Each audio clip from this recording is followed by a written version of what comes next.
No capítulo 2 de nossa jornada, nós conhecemos a história do La Pellegrini e descobrimos que em 1491, portugueses já residiam na ilha de Itamaracá. Agora nós vamos desvendar, dentre outras coisas, qual é a igreja mais antiga do Brasil. Eu me chamo Edivaldo Júnior e te convido a viajar comigo e a mergulhar na história da ilha de Itamaracá.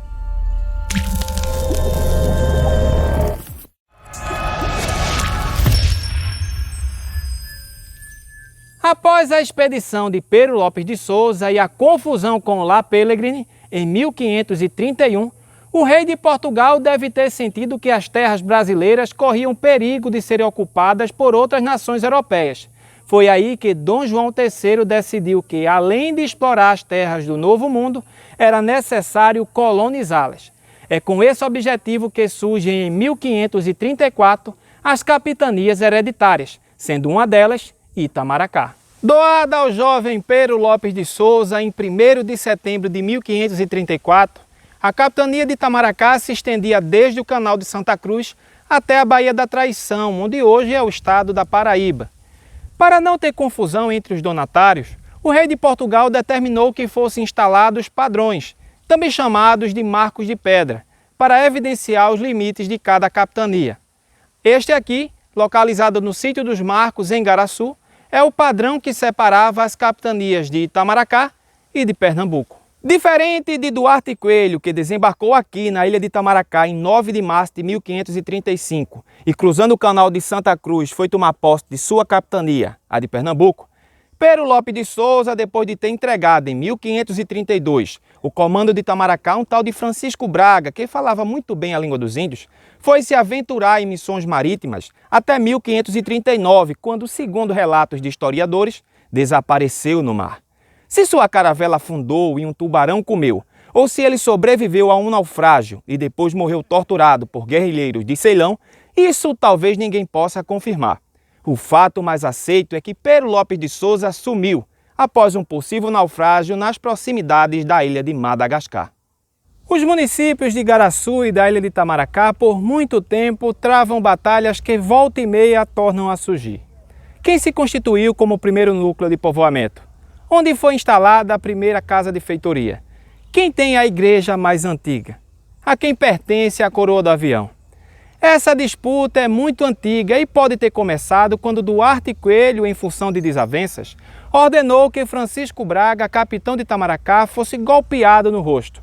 Vendo que não podia revidar, Francisco Braga abandonou a capitania de Itamaracá, levando tudo o que pôde. Para substituí-lo, João Gonçalves foi enviado para Itamaracá, mas teve problemas durante a viagem e só veio assumir o posto anos mais tarde.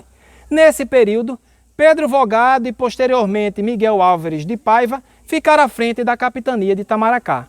Com a chegada de João Gonçalves, o povoado de Nossa Senhora da Conceição, que teria sido edificado por Francisco Braga, teve reconhecida a sua condição de vila. Historiadores afirmam, no entanto, que a Vila da Conceição de Itamaracá foi fundada no mesmo ano da doação da capitania.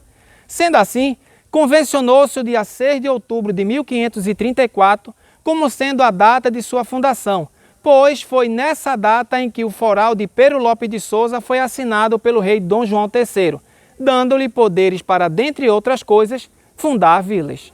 Falar da Vila da Conceição de Itamaracá sem mencionar a igreja de Nossa Senhora da Conceição é quase como um pecado.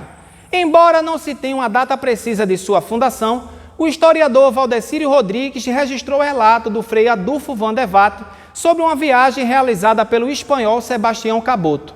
Neste relato, o frei narra que o padre Francisco Garcia, membro da comitiva de Sebastião Caboto, chegou a celebrar em julho de 1526 missas em uma igreja que estava aqui edificada. Este relato pode ser uma evidência de que a igreja de Nossa Senhora da Conceição já existia em 1526, o que torna essa igreja a mais antiga ainda em funcionamento no país, já que a igreja de São Francisco de Assis do Outeiro da Glória, tida como a primeira igreja erguida no Brasil, não mais existe, a não ser pelos vestígios arqueológicos encontrados na cidade de Porto Seguro, na Bahia.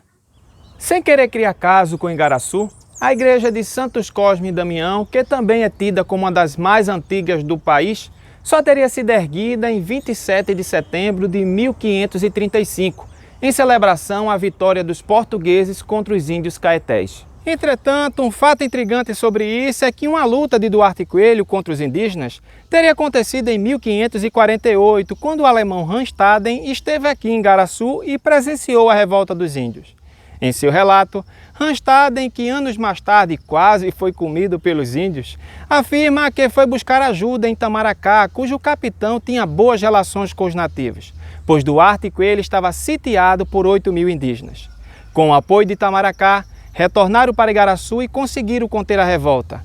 Seria esta a luta que motivou a construção da igreja de Santos Cosme e Damião? Ou esta se refere a uma outra peleja contra os índios? Como já falei, a história não é uma ciência exata. Ela é um enorme quebra-cabeças com peças perdidas que são achadas a todo momento. Por isso não precisa haver briga entre Igaraçu e Itamaracá sobre quem foi o primeiro núcleo de povoamento ou quem tem a igreja mais antiga, pois somos parte da mesma história do Brasil e mantemos relações históricas como duas cidades irmãs siamesas. Curtiu conhecer um pouco sobre as histórias da colonização portuguesa na ilha de Itamaracá e da igreja de Nossa Senhora da Conceição? Então se inscreva em nosso canal e aguarde o próximo capítulo da História da ilha de Itamaracá.